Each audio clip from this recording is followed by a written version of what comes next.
An agent opens an email, reads an inconspicuous instruction in the text, and suddenly treats it like a task.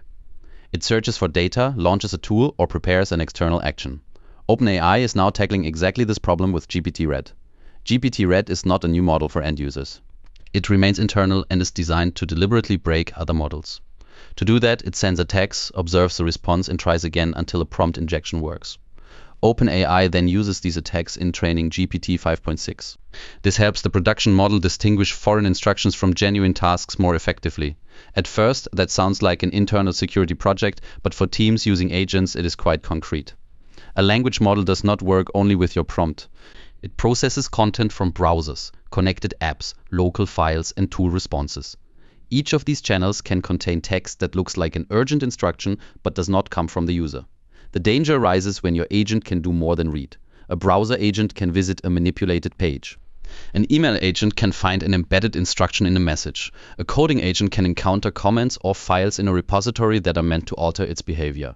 And a tool can return data that the agent accepts too uncritically as a work instruction. OpenAI reports that earlier models were highly vulnerable to attacks from GPT-Red. For GPT 5.6 Sol, the company reports significantly fewer failures in its most difficult direct test.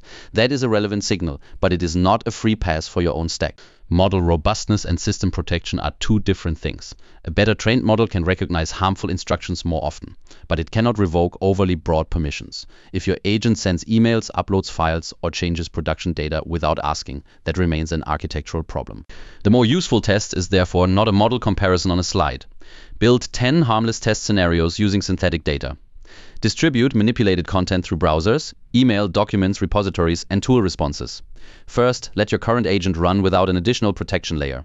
Then repeat exactly the same cases with clear data approvals, minimal tool permissions, and confirmation before external actions.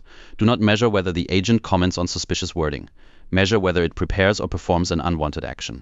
Also check whether it still completes its actual task cleanly despite the defenses.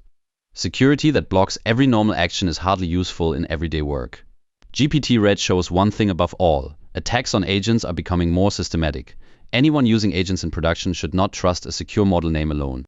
What matters is limited permissions, clear approvals, and repeatable tests after every change to the stack.